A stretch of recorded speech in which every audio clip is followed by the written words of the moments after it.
semester, di mana di dalamnya terdapat standar kompetensi dasar, kompetensi pembelajaran, kegiatan pembelajaran, media dan sumber, serta alat evaluasi yang digunakan. Jadi silabus itu adalah suatu di mana rancangan atau rencana untuk pembelajaran semester. Jadi apa yang akan dilakukan oleh siswa, apa yang akan dilakukan di guru itu terdapat di dalam silabus. Adapun silabus kurikulum 2013. Silabus kurikulum 2013 adalah rencana pembelajaran pada suatu mata pelajaran atau tema tertentu yang mencakup kompetensi inti, kompetensi dasar. Materi pembelajaran, kegiatan pembelajaran, penilaian, alokasi waktu, dan kompetensi dasar kedalaman materi pokok pembelajaran, dan indikator pencapaian kompetensi untuk penilaian. Nah, silabus juga disusun berdasarkan yang pertama, identitas mata pelajaran, standar kompetensi atau SK, dan kompetensi dasar atau KD. Yang ketiga, materi pokok atau pembelajaran, indikator, penilaian, alokasi waktu, dan terakhir yaitu sumber belajar. Selanjutnya saya akan menjelaskan tentang prinsip perkembangan silabus. Nah, prinsip perkembangan silabus itu yang pertama ada ilmiah. Ilmiah adalah keseluruhan materi dan kegiatan yang menjadi muatan dalam silabus harus benar dan dapat dipertanggungjawabkan secara keilmuan. Yang kedua ada relevan. Relevan yaitu mencakup kedalaman, tingkat kesukaran, dan urutan penyajian materi dalam silabus sesuai dengan tingkat perkembangan fisik, intelektual, sosial, emosional, dan spiritual peserta didik. Yang ketiga ada sistematis, di mana sistematis adalah komponen-komponen silabus saling berhubungan secara fungsional dalam mencapai kompetensi. Yang keempat, konsisten. Konsisten adalah adanya hubungan yang konsisten atau ajak taat asas antara kompetensi dasar, indikator, materi pokok atau pembelajaran, kegiatan pembelajaran, sumber belajar, dan sistem penilaian. Selanjutnya yang kelima yaitu ada memadai. Memadai adalah mencakup indikator, materi pokok atau pembelajaran, kegiatan pembelajaran, sumber belajar, dan sistem penilaian cukup untuk menunjang pencapaian kompetensi dasar. Yang keenam itu ada aktual dan kontekstual. Adalah cakupan indikator, materi pokok atau pembelajaran, kegiatan pembelajaran, sumber belajar, dan sistem penilaian. Perhatikan perkembangan ilmu, teknologi, dan seni mutakhir dalam kehidupan nyata dan peristiwa yang terjadi. Yang ketujuh itu ada fleksibel. Fleksibel adalah keseluruhan komponen silabus dalam mengakomodasi keragaman peserta didik serta dinamika perubahan yang terjadi di sekolah dan tuntutan masyarakat. Yang terakhir yaitu ada menyeluruh. Menyeluruh adalah komponen silabus mencakup keseluruhan ranah kompetensi atau kognitif, efektif, dan psikomotorik. Selanjutnya saya akan menjelaskan tentang komponen dan langkah-langkah perkembangan silabus. Yang pertama yaitu komponen pada silabus. Yang pertama ada identitas silabus. Identitas silabus terdiri dari nama sekolah, mata pelajaran, kelas, dan semester. Penentuan identitas ini berguna untuk memberikan informasi kepada guru tentang hal-hal yang berkaitan dengan penggunaan silabus. Misalnya seperti karakteristik siswa, kemampuan awal atau persyaratan yang harus dimiliki siswa, dan lain sebagainya. Yang kedua itu ada standar kompetensi. Standar kompetensi mata pelajaran adalah deskripsi pengetahuan, keterampilan, dan sikap yang harus disesuaikan setelah siswa mempelajari mata pelajaran tertentu dan pada jenjang pendidikan tertentu pula. Yang ketiga itu ada kompetensi dasar. Kompetensi dasar adalah konten atau kompetensi yang terdiri atas sikap, pengetahuan, dan keterampilan yang bersumber pada K1 yang harus dikuasai peserta didik. Yang keempat yaitu ada materi pokok pembelajaran. Materi pembelajaran atau intelektual material adalah bentuk bahan atau seperangkat substansi pembelajaran untuk membantu guru atau instruktur dalam kegiatan belajar mengajar yang disusun secara sistem dalam rangka memenuhi standar kompetensi yang diterapkan. Yang kelima yaitu kegiatan pembelajaran. Pembelajaran merupakan proses kegiatan belajar mengajar yang juga berperan dalam menentukan keberhasilan belajar siswa. Yang keenam ada indikator. Indikator merupakan tanda-tanda atau ciri-ciri yang menggambarkan pencapaian kompetensi dasar yang ditandai oleh perubahan perilaku yang ditandai oleh perubahan perilaku yang dapat diukur, observasi atau diamati yang mencakup aspek sikap, pengetahuan, dan keterampilan indikator. Dan KD merupakan tanda-tanda kemampuan peserta didik untuk mencapai kompetensi yang merupakan komponen sikap, berpikir, dan bertindak secara konsisten. Nah, yang ketujuh itu ada penilaian. Penilaian mencapai kompetensi dasar peserta didik dilakukan berdasarkan indikator. Yang kedelapan ada alokasi waktu. Alokasi waktu adalah jumlah waktu yang dibutuhkan untuk capaian suatu kompetensi dasar tertentu.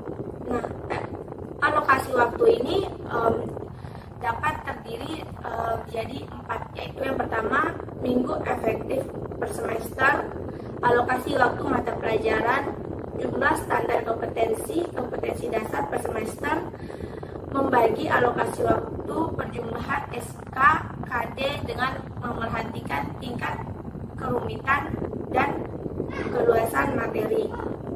Nah, yang terakhir itu ada sumber belajar. Sumber belajar merupakan segala sesuatu yang diperlukan dalam kegiatan pembelajaran yang dapat berupa teks, media cetak, media elektronik, narasumber, lingkungan, dan sebagainya.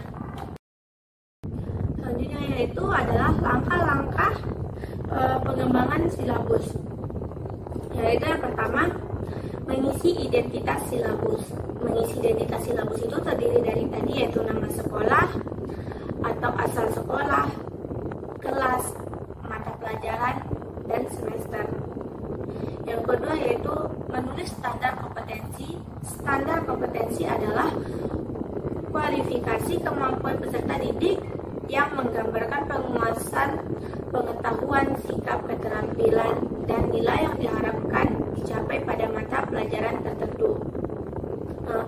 Nah, sebelum menulis standar kompetensi, penyusun terlebih dahulu mengajikan standar isi mata pelajaran dan memerhatikan hal-hal, yaitu yang pertama, urutan berdasarkan konsep dasar ilmu dan SK atau KD. Nah, yang kedua, keterkaitan antar standar kompetensi dan kompetensi dasar dalam mata pelajaran. Yang ketiga, keterkaitan standar kompetensi dan kompetensi dasar antar mata pelajaran. Sekian penjelasan dari saya. Materi selanjutnya akan dijelaskan oleh teman saya, yaitu Anissa Agustiamona. Wassalamualaikum warahmatullahi wabarakatuh. Assalamualaikum warahmatullahi wabarakatuh. Di sini saya Anissa Agustiamona akan menjelaskan tentang fungsi silabus. Nah, yang pertama, silabus dapat dijadikan pedoman dalam penyusunan buku siswa.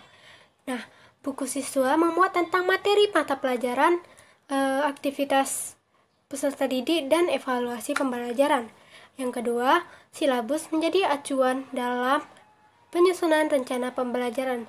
Ini berlaku untuk semua kajian mata pelajaran ataupun pengelolaan kegiatan pembelajaran dan pengembangan penilaian hasil pembelajaran. Yang ketiga, hasil pengembangan silabus dalam bentuk perangkat pembelajaran berfungsi sebagai alat untuk aktualisasi kurikulum secara operasional pada tingkat satuan pendidikan, sehingga memudahkan guru untuk melakukan pembelajaran. Lalu ada karakteristik kurikulum 2013. Nah, Yang pertama, mengembangkan keseimbangan antara pengembangan sikap spiritual dan sosial, rasa ingin tahu, kreativitas, kerjasama dengan kemampuan intelektual dan psikomotorik.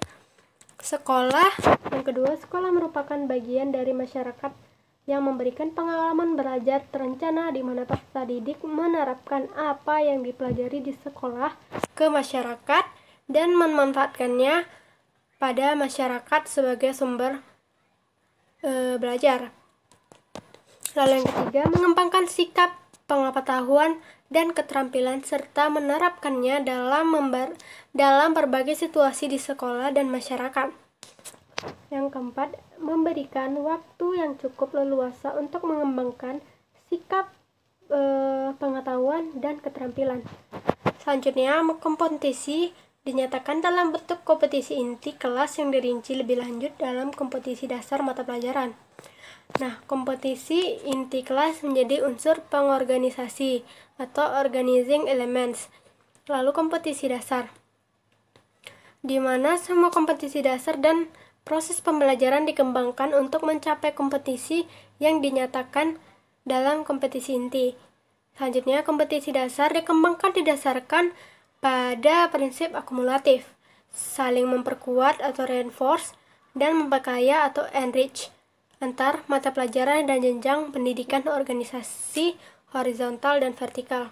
Nah, berdasarkan hal tersebut, dapat kita simpulkan bahwa karakteristik kurikulum 2013 adalah dalam setiap pembelajaran memiliki tujuan untuk mengembangkan sikap spiritual, sosial, dan kehidupan sehari-hari dengan bekal pengalaman belajar yang didapatkan. Peserta didik akan menerapkan dalam berbagai situasi sekolah dan masyarakat. Nah, mata pelajaran yang ada di dalam kurikulum 2013 akan saling memperkuat dan memperkaya antara mata pelajaran yang satu dengan yang lainnya. Begitu juga dengan setiap jenjang pendidikan akan saling memperkuat dan memperkaya pengetahuan yang ada di dalamnya. Lalu ada karakteristik kurikulum 2013 SMP atau MTS. Yang pertama ada kompetensi intinya. Nah, kompetisi inti ini merupakan tingkat kemampuan untuk mencapai standar kompetisi lulusan atau SKL yang harus dimiliki peserta didik SMP atau MTS pada setiap tingkat kelas. Nah, kompetisi inti dirancang untuk setiap kelas. Melalui kompetisi inti, sinkronasi horizontal berbagai kompetisi dasar antara lain pada mata pelajaran yang satu dengan yang lainnya dapat dijaga. Selain itu, sinkronasi vertikal berbagai kompetisi dasar dapat pada mata pelajaran yang sama pada kelas yang berbeda dapat dijaga. Notasi rumusan kompetisi inti ada 4. Yang pertama, kompetisi inti 1 atau KI1 untuk kompetisi inti sikap spiritual. Yang kedua ada kompetisi inti 2 atau KI2 untuk kompetisi inti sikap sosial. Yang ketiga ada kompetisi 3 atau KI3 untuk kompetisi inti pengetahuan.